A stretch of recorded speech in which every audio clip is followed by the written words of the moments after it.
നമസ്കാരം. നമ്മൾ ഇന്ന് സംസാരിക്കാൻ പോകുന്നത് പലിശയെക്കുറിച്ചാണ്. കുറച്ചുകൂടി ആഴത്തിൽ. നമ്മുടെ കയ്യിലൊരു രേഖയുണ്ട്. പലിശ, ധനികരുടെ ചൂഷണം എന്ന തലക്കെട്ടിൽ ചില കുറിപ്പുകൾ. അപ്പോ ഈ കുറിപ്പുകൾ പലിശയെ കാണുന്നത് ശരിക്കും പറഞ്ഞാൽ വളരെ വ്യത്യസ്തമായിട്ടാണ്. അതായത് പാവപ്പെട്ടവനായതുകൊണ്ട് മാത്രം പണക്കാരൻ ഈടാക്കുന്ന ഒരു സർവീസ് ചാർജ് പോലെ. എന്തിനധികം ഇത് വർണ്ണവിവേചനം, ലിംഗവിവേചനം ഇതിനൊക്കെ തുല്യമാണെന്ന് പോലും പറയുന്നുണ്ട്. നമുക്കിതിലേക്കൊന്ന് കടക്കാം. ഇതിലെന്താ ഒരു ശ്രദ്ധേയമായ കാര്യമെന്ന് വെച്ചാൽ, ഈ ഉറവിടം പലിശയെ ഒരു സാമ്പത്തിക ഇടപാടായിട്ട് മാത്രമല്ല കാണുന്നത്. അതിനപ്പുറം ഇതൊരു ചൂഷണമാണ്, ഒരു മനുഷ്യാവകാശ ലംഘനമാണെന്ന് വരെ പറയുന്നുണ്ട്. മനുഷ്യാവകാശ ലംഘനമെന്നോ? അത് കുറച്ച് ശക്തമായ പ്രയോഗമാണല്ലോ. അതെങ്ങനെയാണ് വിശദീകരിക്കുന്നത്? അതായത് സാമ്പത്തികമായി പിന്നോക്കം നിൽക്കുന്ന ഒരാളുടെ അവസ്ഥ മുതലെടുക്കുകയാണ് ഇവിടെ ചെയ്യുന്നത്.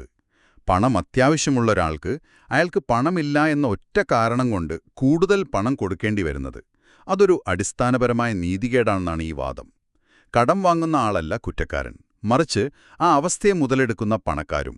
പിന്നെ അതിനു കൂട്ടുനിൽക്കുന്ന ഒരു സിസ്റ്റമില്ലേ, അതിനെയുമാണ് ഈ കുറിപ്പുകൾ കുറ്റപ്പെടുത്തുന്നത്. ഓക്കേ, അപ്പോ വ്യക്തികളല്ല, ആ വ്യവസ്ഥിതിയാണ് പ്രശ്നം. ഇനി ബാങ്കുകളുടെ കാര്യമെടുക്കാം.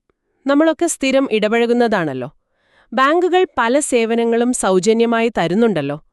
അതെങ്ങനെയാണ് അവർക്ക് പറ്റുന്നതെന്ന് നിങ്ങൾ ആലോചിച്ചിട്ടുണ്ടോ? ഈ കുറിപ്പുകൾ അതിനെക്കുറിച്ചും പറയുന്നുണ്ട്. നമ്മൾ കഷ്ടപ്പെട്ടുണ്ടാക്കുന്ന പണം, നമ്മുടെ സമ്പാദ്യം, അത് ബാങ്കിലിടുന്നു. ശരിയല്ലേ? ആ പണം ബാങ്ക് വെറുതെ വെക്കുകയല്ല, അവരത് മറ്റുള്ളവർക്ക് കടം കൊടുക്കും, പലിശയ്ക്ക്. അതെ.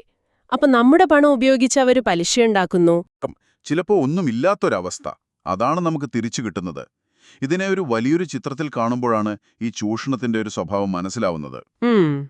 അതായത് നമ്മുടെ പണം കൊണ്ട് മറ്റൊരാൾ വലിയ ലാഭം നേടുന്നു, നമുക്ക് കാര്യമായിട്ടൊന്നും കിട്ടുന്നുമില്ല. അതെ. ഈ പണം ബാങ്കിലിടുന്നതിന് പകരം നമ്മൾ തന്നെ നേരിട്ട് എവിടെയെങ്കിലും നിക്ഷേപിച്ചിരുന്നെങ്കിൽ ഒരുപക്ഷെ കൂടുതൽ നേട്ടമുണ്ടാക്കാമായിരുന്നു എന്നും പറയുന്നുണ്ട്. അതുപോലെ ഈ പലിശ ഇടപാടിന്റെ ഭാഗമാകാതിരിക്കാനും കഴിയുമായിരുന്നു. പക്ഷേ എല്ലാവർക്കും നിക്ഷേപം നടത്താൻ അറിവോ സൗകര്യമോ ഉണ്ടാവില്ലല്ലോ. ബാങ്കിനെ ആശ്രയിക്കല്ലാതെ വേറെ വഴിയില്ലാത്തവരുമുണ്ടാകും. ശരിയാണ്. ആ ഒരു യാഥാർത്ഥ്യം ഈ കുറിപ്പുകളും അംഗീകരിക്കുന്നുണ്ട്. പണം സൂക്ഷിക്കാനും മറ്റും ബാങ്കിനെ ആശ്രയിക്കേണ്ടി വരുന്നൊരു നിസ്സഹായ അവസ്ഥയുണ്ട്.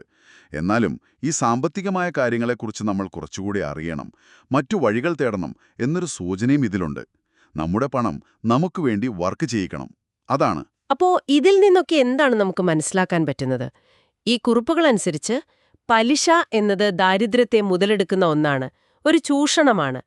നിലവിലെ ബാങ്കിംഗ് രീതികൾ അത് നമ്മുടെ പണം ഉപയോഗിച്ച് അവർ ലാഭം കൊയ്യുന്നു, പക്ഷെ നമുക്ക് അതിന്റെ ചെറിയൊരു പങ്ക് മാത്രം തരുന്നു.